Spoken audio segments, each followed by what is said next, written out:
તો અમેરિકાએ માનવ અધિકારનો ભંગ કર્યાનો આક્ષેપ કરવામાં આવ્યો છે, જ્યાં ખેડૂત અને આમ આદમી પાર્ટીના નેતા સાગર રબારીએ આક્ષેપ કર્યા છે।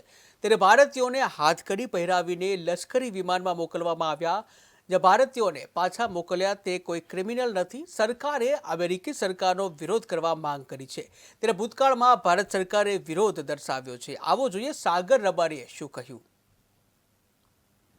ડોનાલ્ડ ટ્રમ્પે સત્તા સૂત્રો સંભાળ્યા પછી જે વિદેશી નાગરિકોને પોતાના દેશમાં પાછા મોકલવાનું શરૂ કર્યું, એમાં ગઈકાલે ભારતના 104 નાગરિકોને એમણે પાછા મોકલ્યા, જેમાં 33 ગુજરાતીઓ છે।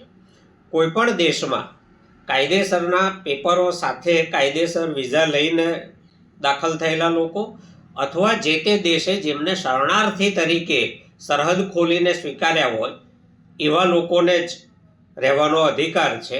ગેરકાયદેસર ખોટી રીતે ઘૂસેલા કોઈ પણ દેશના નાગરિકો હોય, દુનિયાના કોઈ પણ દેશમાં ગયા હોય તો જે તે દેશ એમને એમના સ્વદેશ પાછા મોકલવાનો આંતરરાષ્ટ્રીય કાનૂની અધિકાર ધરાવે છે અને એને ભાગરૂપે જ ડોનાલ્ડ ટ્રમ્પની સરકારે ભારતીયોને પાછા મોકલ્યા છે।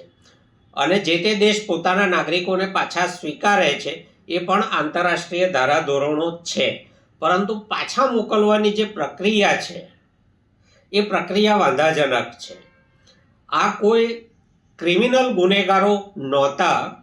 જે તે દેશમાં જેમ ગઈકાલે ભારતીયોને પાછા સ્વદેશ મોકલ્યા એ ભારતીયોને નોર્મલ વિમાનોમાં પણ પાછા મોકલી શકાયા હોત અથવા ચાર્ટર્ડ સિવિલ પ્લેનથી પણ પાછા ભારત મોકલી શકાયા હોત।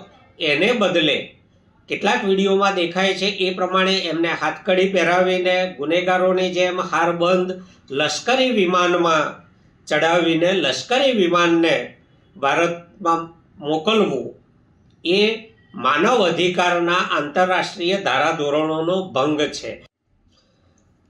ડોનાલ્ડ ટ્રમ્પે સત્તા સૂત્રો સંભાળ્યા પછી જે વિદેશી નાગરિકોને પોતાના દેશમાં પાછા